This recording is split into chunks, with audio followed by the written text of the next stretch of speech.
తిరుమలలో భక్తుల రద్దీ కొనసాగుతోంది. వైకుంఠం క్యూ కాంప్లెక్స్లోని అన్ని కంపార్ట్మెంట్లు భక్తులతో నిండిపోయాయి. దీంతో శ్రీవారి దర్శనం కోసం 20 గంటల వరకు సమయం పడుతోంది. 300 రూపాయల ప్రత్యేక ప్రవేశ దర్శనానికి 5 గంటల సమయం పడుతోంది. 75,125 మంది భక్తులు నిన్న శ్రీవారిని దర్శించుకోగా 31,140 మంది భక్తులు తలనీలాలు సమర్పించారు. నిన్న శ్రీవారి హుండీకి 5,41,00,000 రూపాయల ఆదాయం సమకూరింది.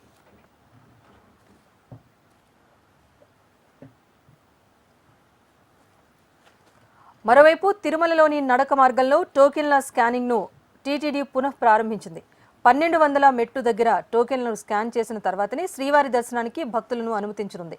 గతంలో చిరుతల దాడులతో టోకెన్ జారీ విధానంలో మార్పులు చేసింది గత ప్రభుత్వం. దీంతో టోకెన్ల జారీ విషయంలో అవకతవకలు జరుగుతున్నాయని టీటీడీ ఈవో దృష్టికి తీసుకువెళ్లారు విజిలెన్స్ అధికారులు. దీంతో మళ్లీ పాత విధానాన్ని కొనసాగించాలని టీటీడీ ఈవో శ్యామలరావు ఆదేశాలు జారీ చేశారు.